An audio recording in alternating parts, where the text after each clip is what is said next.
Se você tem entre 16 até uns seus 30 anos, eu acho que esse vídeo é pra você.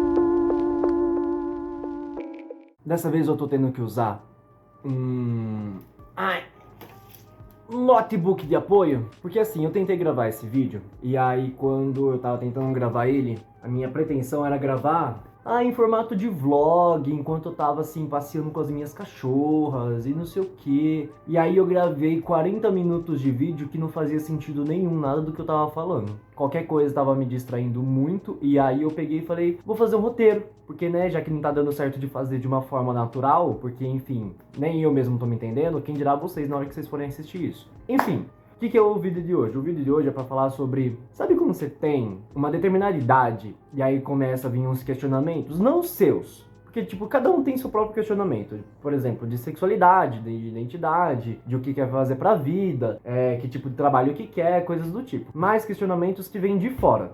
Por exemplo, quando você tá no ensino médio, né, no seu, sei lá, 15, 16 anos, vou colocar isso aos 16 anos. Quais são os questionamentos e, mais que questionamentos, quais são as imposições que colocam na tua cabeça? Que você tem que estudar, que você tem que fazer amigos, que você tem que fazer uma faculdade. Se você não é uma pessoa sociável, ou seja, se você não tem amigos, você tá errado. Se você não tira nota boa, você tá errado. E se você não prestar vestibular, você tá errado.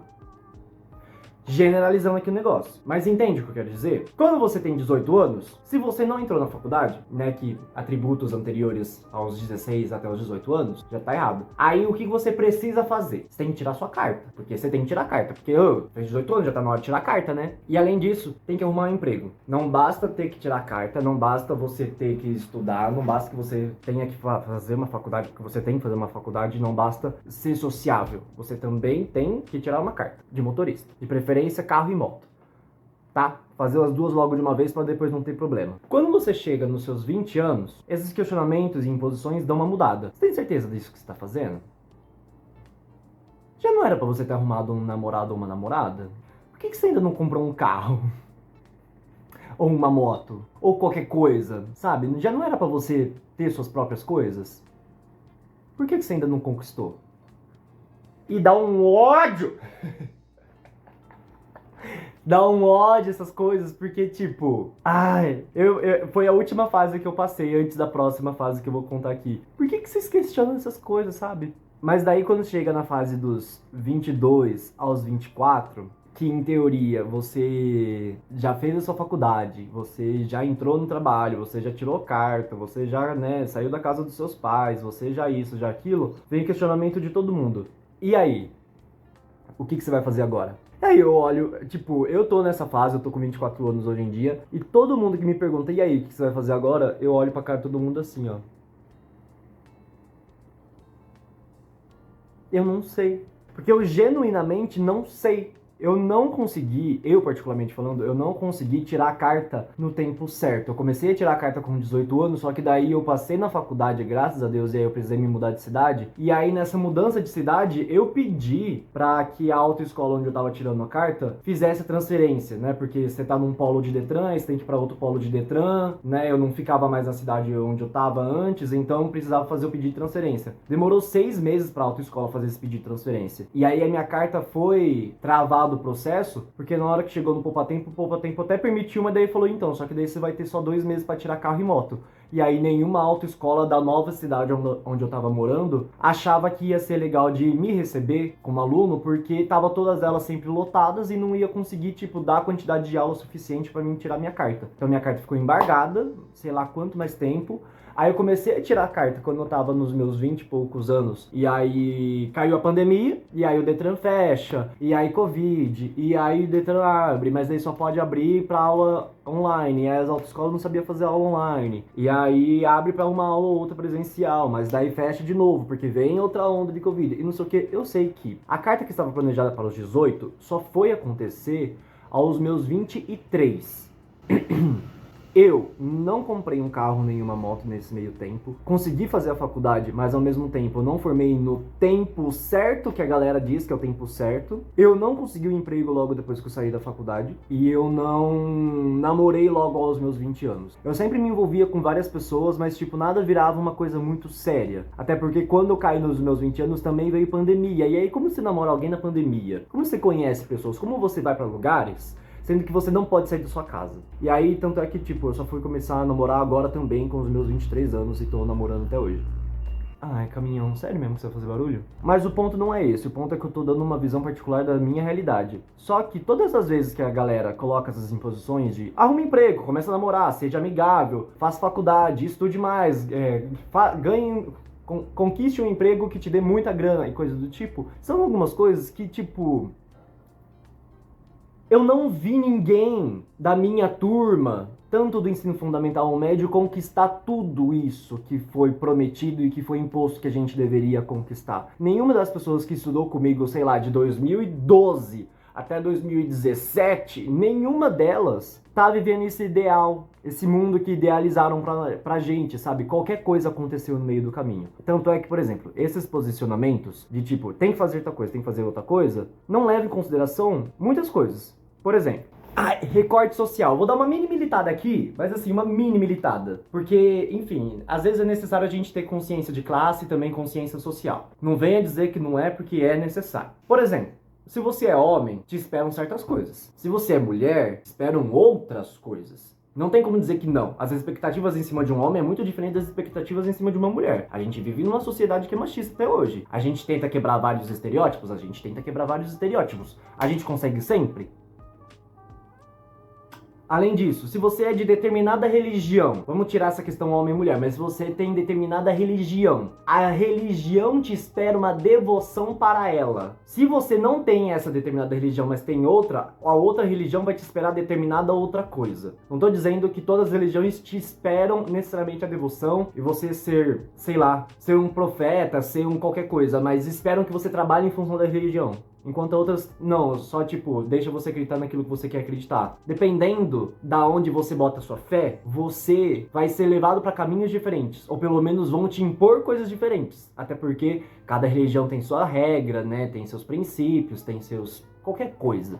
Se você é de determinada cidade, vamos tirar cultural, vamos colocar geográfico. Se você é de determinada cidade, por exemplo, quem mora em São Paulo tem determinadas expectativas. Quem mora no interior tem outras expectativas. Quem é do Nordeste tem determinadas expectativas. Quem é do Norte tem outras expectativas. Quem é do Sul, determinadas expectativas. Quem é do Centro-Sul tem outras ainda. Entende? Que, de certo modo, o local onde você tá também vai te gerar determinadas expectativas. E que essas expectativas mudam muito facilmente.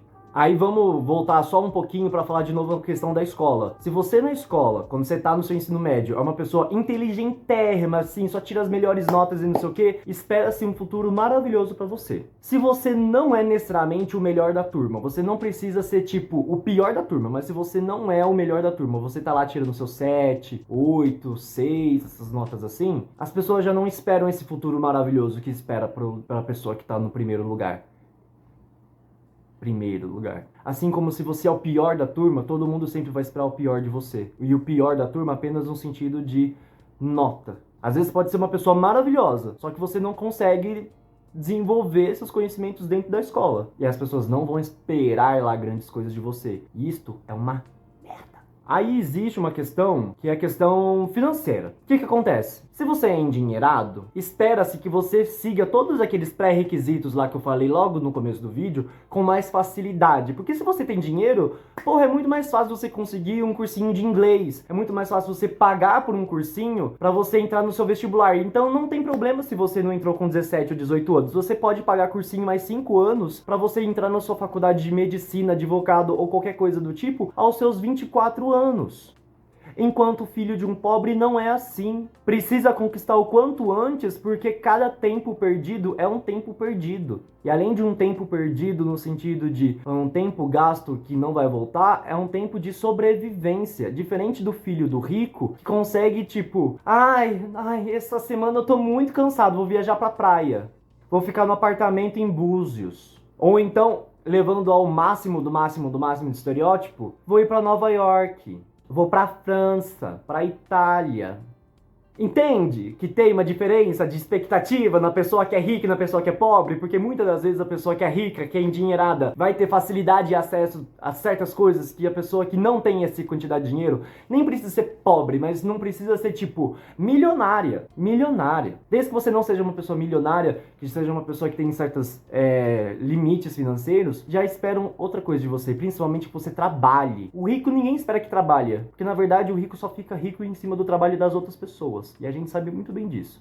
Enfim, o ponto é que tem muitas coisas que determinam aquilo que esperam de você. E essas coisas variam desde cultura, social, econômico, religioso, econômico, já falei econômico? Geográfico, dependendo de onde você tá morando. E tipo, eu vou contar aqui 3 histórias bem rapidinho, até porque o meu tempo de gravação tá terminando. De tipo, pessoas que estudavam comigo, tanto no médio quanto fundamental, não vou falar o nome de ninguém, tem a minha faixa etária, tá nos seus 24 anos, e que não necessariamente conseguiu conquistar aquilo que falaram que deveria ter sido conquistado. Por exemplo, história número 1. Eu encontrei uma amiga minha no semana passada, que ela fez o Fundamental 2 comigo. E aí, de fisionomia, ela não mudou nada. Ela continua sendo, tipo, praticamente a mesma pessoa. Só que daí, ela veio falar pra mim que mudou muita coisa. No sentido de ela se mudou de cidade, ela repetiu em uma das escolas que ela fez, aí ela mudou de cidade de novo, e aí o relacionamento que ela tem hoje em dia não é um relacionamento convencional, ela tem um relacionamento poliamoroso, se eu não me engano. Pelo menos foi isso que eu entendi da história. Ela sequer se reconhece com o nome que eu chamava ela. Eu chamava ela de um nome, que era o nome que eu chamava ela na escola, porque, enfim, era o nome dela. Só que ela se mudou de cidade 2 vezes e nenhuma dessas cidades as pessoas chamavam ela por esse nome, chamavam por outro nome. E aí o tempo passou e ela voltou para as raízes, digamos assim, que é a cidade onde a gente tá agora, e ela não se reconhece mais. E nada do que foi colocado para ela que ela deveria conquistar, de fato ela conquistou. Inclusive até mesmo a faculdade ela acabou trancando porque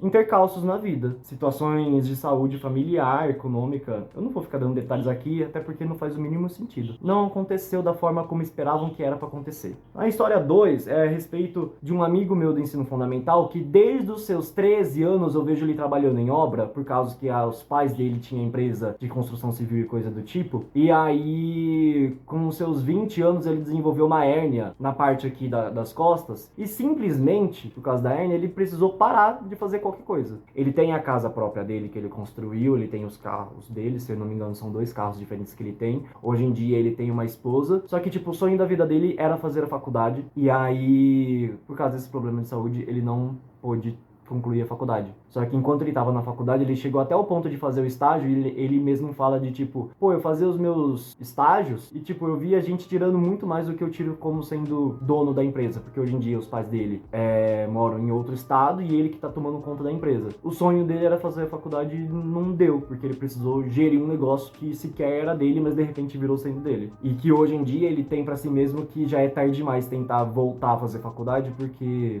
já perdeu muito tempo. E aí a terceira história é a respeito de uma amiga minha que se encontrou comigo esse final de semana, muito querida, um doce de pessoa, eu adoro ela. Ela veio falar que várias coisas foram acontecendo e que a mudança dela de cidade fez com que ela se afastasse dos amigos dela. Então, tipo, uma pessoa que era super sociável, saía todo final de semana com os amigos, não sei o que, de repente essa sociabilidade foi pro brejo. Ela conseguiu concluir a faculdade, mas, tipo, as interações sociais foram diminuindo, tanto é que hoje em dia ela interage basicamente com o namorado, com a mãe e com a avó. Ela não tem mais, tipo, aquela centena de amigos que ela tinha quando a gente tava no ensino médio, por exemplo. Alguma coisa aconteceu no meio do caminho que essa expectativa de, tipo, alta sociabilidade foi pro saco. Como eu já tô passando muito calor aqui, eu vou prender meu cabelo de vez mesmo e poucas ideias. Vocês que lutem aí com isso. O que eu tava falando? Tava falando dessa amiga, ela não fez tantas amizades assim, e as amizades da cidade onde a gente mora, pelo menos eu moro e ela volta pra cá de vez em quando, deu uma diminuída. Você vai pra outra cidade, o tempo passa, você acaba se afastando das pessoas. Assim como quando teve pandemia, muitas pessoas se afastaram de muitas pessoas. Porque, enfim, se você não tem a interação diária, convívio diário, você vai perdendo a relação. Não tem como dizer que você não perde a relação, porque você perde a relação. E não tem muito o que ficar questionando em cima disso. Só que daí o questionamento dela hoje em dia é o mesmo de praticamente todo mundo. Que é, agora que eu tô com essa idade que eu tô, beirando os 24 ou até mesmo 25, o que eu tenho que fazer?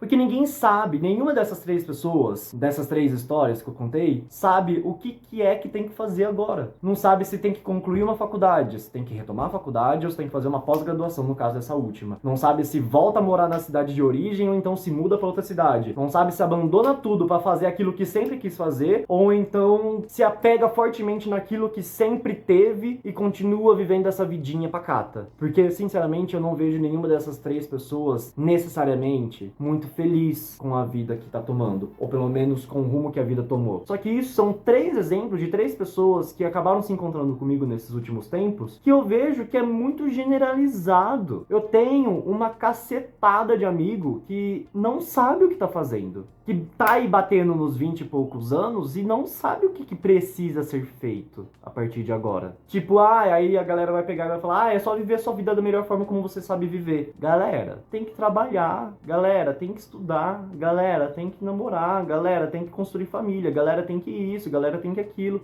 A gente vive num mundo capitalista, onde tem aplicativo pra tudo, inclusive pra encontrar trabalho, mas principalmente a gente precisa ter grana para poder viver da melhor forma possível. Quem é riquinho e consegue de fato, nossa, eu tô vivendo um estresse familiar, estou tendo muitas semanas de ansiedade, vou viajar, vou fazer compras, vou me desestressar, é uma coisa. Mas quando você não tem essa grana suficiente, eu foco sempre na questão da grana, porque quem tem grana é muito pouco em relação a quem não tem grana. É muito pouco. A relação percentual de pessoas endinheiradas com pessoas não tão endinheiradas é muito discrepante. Não sei dizer quanto discrepante, mas é muito discrepante. E não dá pro filho de pobre apenas parar pra ver qual que é o melhor caminho a ser tomado. Porque a vida cobra que você sempre faça alguma coisa, que você sobreviva. E além disso, né, já indo meio que pros finalmente do vídeo, existe uma coisa chamada do fulano que deu certo e do Beltrano que não deu certo. Quem disse que fulano deu certo e quem disse que Beltrano não deu certo? Eu tinha pra mim que dessas histórias, 2 tinha dado muito certo e estava extremamente feliz. Uma eu só não pensava a respeito porque, na verdade,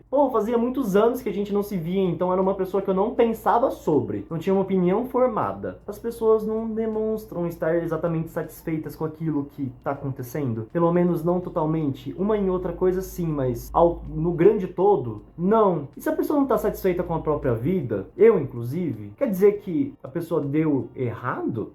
Ou quer dizer que a pessoa deu certo? Mas daí você pega pra ver o Instagram da pessoa, é só alegria e felicidade, postando fotos disso e daquilo outro. Então quer dizer que a vida no Instagram é o que deu certo, e a vida tá batendo na sua porta não é o que deu certo. Na verdade, você deu errado. É muito dualístico essa linha de pensamento, sabe? De tipo, se você seguiu esses pré-requisitos que eu falei lá no começo do vídeo, você deu certo. Se você não seguiu esses pré-requisitos, qualquer um deles, qualquer um, você deu errado. E aí, se você ainda mais tem uma outra questão, de tipo, se você não preencher um desses pré-requisitos no tempo que foi determinado, se for começar a preencher eles depois, você tá atrasado. Se você for entrar na sua faculdade apenas com seus 24, 25 anos, você tá atrasado. Porque com seus 24 anos, você já deveria estar terminando sua pós-graduação. Em que mundo? Nem é todo mundo que tem acesso à educação tão fácil assim, gente. Pelo amor de Deus, em que mundo que essas pessoas que colocam esses limites como dar certo ou dar errado vivem? E essas pessoas que eu digo, às vezes, são os nossos próprios pais, mães, família. Não precisa ser necessariamente pessoas que estão tão de fora assim da nossa realidade, que até conhecem nossa realidade, mas só que impõem isso a todo custo porque esperam grandes coisas da gente. Eu não sei vocês, mas eu sei que a minha mãe e a minha família esperavam grandes coisas de mim. Assim, ó, que eu tivesse ganhando, sei lá, 16 mil agora na minha conta. E não tô, né? Venhamos e convenhamos que eu não tô. E muito provavelmente não, eu acredito que ninguém da minha faixa etária esteja ganhando tudo isso. Eu acho que no máximo, qualquer pessoa que tenha estudado comigo no meu ensino fundamental e médio e até mesmo na faculdade, deve estar ganhando hoje em dia no máximo 5 mil conto. Quiçá 5 mil conto, sabe? Enfim. Então esse negócio vem sempre da perspectiva do observador. Se você está observando a sua própria vida e você tem consciência dela, você sabe aonde você acertou, aonde você errou. Mas ao mesmo tempo, quando vem de pessoas que estão interagindo com a gente e estão interagindo de certo modo com essas outras pessoas que para eles deram certo, a observação vem de outro. E aí você tem que lidar com essa observação do outro, com a sua e com o que de fato tá acontecendo. E eu sei que se você tá entre seus 20 e poucos anos e tá se sentindo perdido em relação a essas coisas, você não tá sozinho. Eu não vou dizer pra você o que você tem que fazer. Seria esdrúxulo da minha parte fazer isso, porque eu mesmo não sei o que eu tô fazendo a maior parte do tempo. Inclusive, eu tô fazendo um canal pro YouTube, que eu não sei nem se vai dar certo ou se não vai. Eu também não sei o que é dar certo. O que é dar certo? É eu ganhar 1000 inscritos? O dar certo é eu ganhar 1 milhão de inscritos? O que é dar certo nesse contexto? Eu não sei. Não tem como dizer pra você o que você tem que fazer, porque eu, inclusive, não te conheço. E mesmo se eu te conhecesse, ia ser mais uma observação de uma outra pessoa tentando aplicar a sua realidade, que muito provavelmente não vai fazer sentido. E eu sei que colocaram na sua cabeça, assim como colocaram na minha, que você deveria dar certo. E que talvez você ache que não deu certo. Se é uma falha, que você tá errando nisso, ou que tá errando naquilo outro. E eu sinto muito por isso. Sinto muito mesmo. É uma porra se sentir dessa forma. Não tem nem como dizer que não, porque é. Mas a visão do dar certo ou dar errado é muito particular. E vai ter que depender apenas do você mudar essa própria visão em cima de si mesmo, ou então ter força suficiente para sair dessa realidade que você tá vivendo hoje, lutar contra ela e fazer as coisas darem certo para você daquilo que você acredita. Não é em cima do que os outros acreditam. O que os outros acreditam, sabe? Faz aquilo que é melhor para você, da forma como der, aos pouquinhos. Não precisa ser também de uma vez, pode ser aos pouquinhos. Aos pouquinhos é muito melhor do que fazer grandes mudanças, porque daí grandes mudanças assustam as pessoas. E grandes mudanças, inclusive, assustam a si próprio. E, inclusive, a gente nem sempre consegue ir até o fim com essas grandes mudanças que acontecem dentro de nós mesmos. Então vai aos pouquinhos. O único conselho que eu posso dar aqui é, se for mudar para tentar preencher algum pré-requisito, que seja um pré-requisito seu próprio e que essa mudança seja aos pouquinhos, para não correr risco de você se machucar ainda mais, certo? Mas e aí, galera dos 30 mais? Já prestaram o concurso? Eu não tô pronto para ouvir esse tipo de coisa ainda.